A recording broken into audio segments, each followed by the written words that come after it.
New year के study में आप लोग का स्वागत है। आज हम लोग फिजिक्स के क्लास में अवतल दर्पण का उपयोग देखेंगे। बताओ, अवतल दर्पण का उपयोग दाढ़ी बढ़ाने में क्यों किया जाता है। अवतल दर्पण का उपयोग मतलब किसमें होता है, इसका प्रयोग हम बता चुके हैं। तो आज हम लोग देखेंगे कि अवतल दर्पण का उपयोग दाढ़ी बनाने में क्यों किया जाता है। देखो यहाँ उत्तर है, जब अवतल दर्पण में चेहरा को फोकस के अंदर रखते हैं तो प्रतिबिंब आभासी, सीधा एवं वस्तु से बड़ा बनता है, जिससे दाढ़ी बनाने में असुविधा नहीं होती है, यानी सुविधा होती है। इसलिए अवतल दर्पण का उपयोग दाढ़ी बनाने के लिए किया जाता है, यानी दाढ़ी बनाने के रूप में किया जाता है। इसका अर्थ ये हुआ कि मतलब कि अवतल दर्पण में जब हम लोग फोकस के अंदर वस्तु को रखते हैं तो क्या होता है, प्रतिबिंब पीछे बनता है और आभासी बनता है। अब हम पहले ही बता चुके हैं कि आभासी जब बनेगा तो क्या होगा, सीधा ही होगा। आभासी बनेगा तो क्या होगा, प्रतिबिंब सीधा होगा। और क्या होता है प्रतिबिंब, उसमें जो छोटा छोटा होता है, मतलब छोटा प्रतिबिंब जो होता है उसमें क्या होता है, बड़ा दिखाई देता है। यानी जैसे दाढ़ी बना रहा है तो एक आध छोटा बाल बच गया तो उसमें क्या होता है, बड़ा दिखाई देने लगता है दाढ़ी बनाने में या हजामत बनाने में। वही हुआ सेम, कभी कभी हजामत बनाने वाला भी पूछ लेता है तो सेम होता है वहीं पे। तो क्या हुआ, जब छोटा बाल रहता है तो उसमें होता है क्या, अवतल दर्पण में छोटा चीज़ बड़ा दिखाई देगा। तो बाल निकाल को बच गया तो क्या होगा, उसमें बड़ा दिखाई देगा। तो काटने वाला जो होता है नाई, उसको क्या होता है, असुविधा नहीं होगी, यानी सुविधा होगी। इसलिए अवतल दर्पण का उपयोग क्या किया जाता है, दाढ़ी बनाने में भी किया जाता है इसका उपयोग। आगे अगला प्रश्न क्या है, अवतल दर्पण यानी अवतल एवं उत्तल दर्पण में अंतर लिखें। तो अवतल एवं उत्तल दर्पण में अंतर क्या है, निम्नलिखित अंतर है।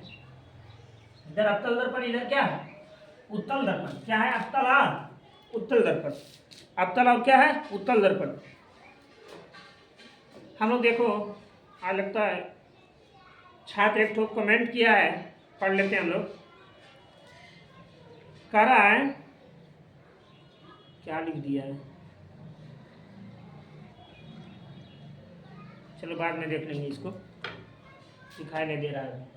तो देखो क्या है, यानी जिस दर्पण में प्रकाश का प्रवर्तन भीतरी सतह से होती है उसे अवतल दर्पण कहते हैं।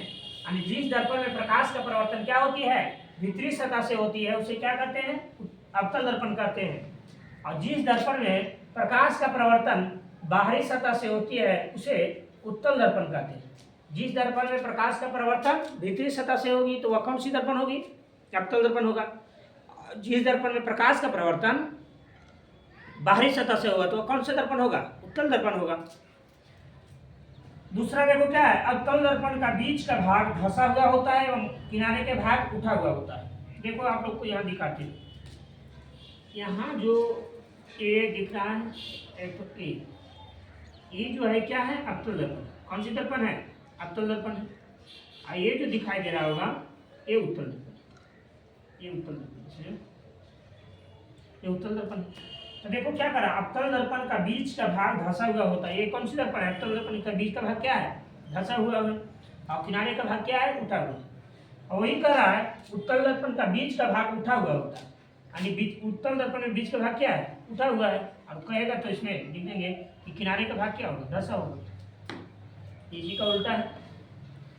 ये तो साधारण फिगर को देखकर भी हम लोग समझ सकते हैं।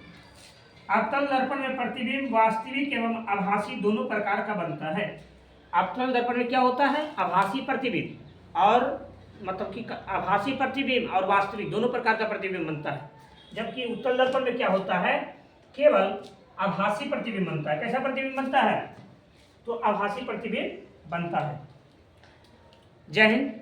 नेक्स्ट क्लास में हम लोग देखेंगे।